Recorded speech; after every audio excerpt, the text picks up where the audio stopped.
नमस्कार। इस बार जो बीएड की परीक्षा एंट्रेंस होने वाली है, फिर ललित नारायण मिथिला यूनिवर्सिटी को कंडक्ट करने के लिए दिया गया है।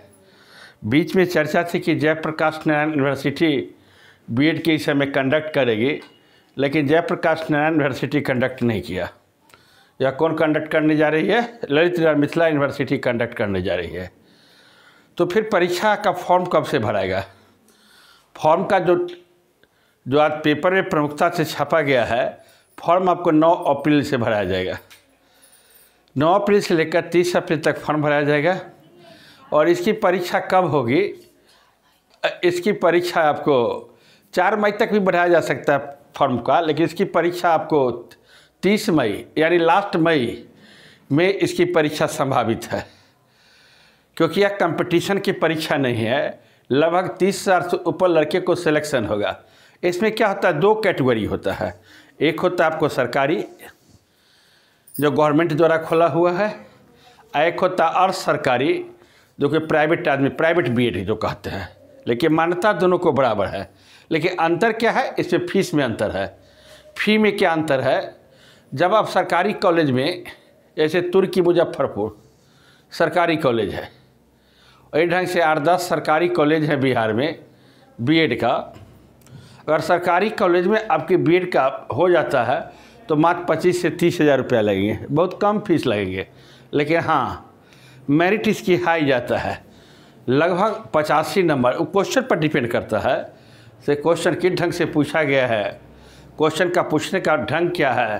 अगर क्वेश्चन टफ है तो इसका जो सरकारी कॉलेज का जो कट ऑफ होगा नीचे होगा, क्वेश्चन लो होगा वो अधिक होगा।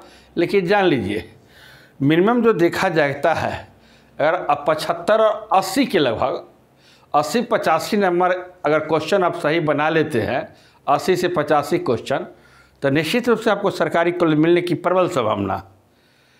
आप सरकारी कॉलेज आपको मिल जाती है तो बहुत ही आसान बीएड करने का, खर्च भी नहीं है इसमें ज़्यादा, 25-30 हज़ार रुपया लगेगा।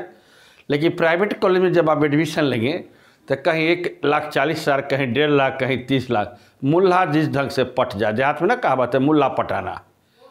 तो आजकल के देखो कुरबुत्ते देखते बीएड कॉलेज खुले हुए हैं, तो देखते हैं बहुत लड़के जो बीएड किए हैं और जो हमसे पढ़ते हैं, तो लड़के को कहते भाई इतना फ्लेक्सिबल का है, कहीं 1,40,000 है, तो कहता है कि सीट अगर सर ना भरता है ना तो 100 लाख 1,10,000 में एडमिशन ले लेता है।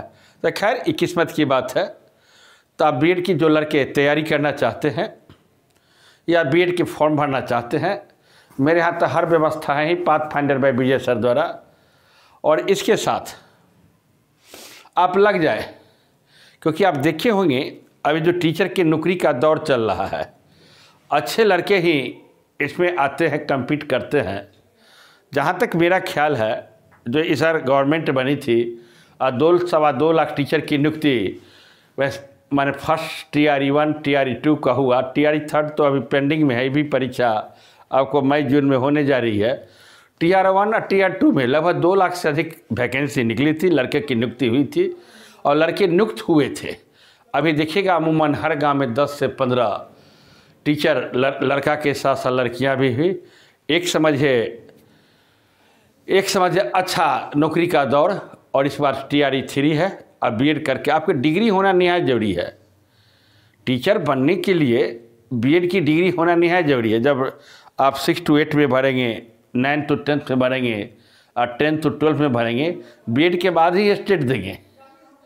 ये नहीं कि बीएड कर लिए और डायरेक्ट टीचर की नियुक्ति हो जाएगी, ये ऐसी संभावना नहीं है। इसलिए अगर सरकारी कॉलेज में एडमिशन कराना चाहते हैं तो रात दिन आप मेहनत करने लगिए। मेहनत करना निहायत ज़रूरी है। हालांकि पिछले बार अप्रैल में इसकी परीक्षा हो गई थी, लेकिन इस बार क्या है, इलेक्शन है, लोकसभा इलेक्शन है। लोकसभा इलेक्शन के कारण परीक्षा में लास्ट मई में परीक्षा लेने जा रही है, यह बात की जानकारी मिली आपको। तो फिर बोल दे परीक्षा का फॉर्म कब से भरेगा? 9 अप्रैल से लेकर 4 मई के बीच। परीक्षा कब होने की संभावना? 30 अप्रैल परीक्षा होने की संभावना। सरकारी कॉलेज के लिए कट ऑफ टारगेट कितना रखना? 85+। तो उसमें क्या होगा, कम पैसे लगेंगे। तो एक अच्छी खबर, टीचर बनने का सुनहरा मौका। अब जो होगा अगले साल से ऐसा भी गवर्नमेंट कर रही है कि 4 साल कोर्स करेगा बीएड के लिए, और इस ढंग से जो 2 साल का चलता है अभी धीरे धीरे इस प्रक्रिया को शिथिल करेगा, जहाँ तक मेरा उम्मीद है। तो नई शिक्षा नीति लाई गई है, नई शिक्षा नीति के अनुसार जो इस प्रक्रिया चल रहा है, इस प्रक्रिया को शिथिल करके 4 वर्षीय बीएड का कोर्स करने जा रही है। इसलिए इस बार तो कर ही लीजिए और मेहनत से के साथ दीजिए। फिर मिलते हैं अगले वीडियो में। जय हिंद, जय भारत।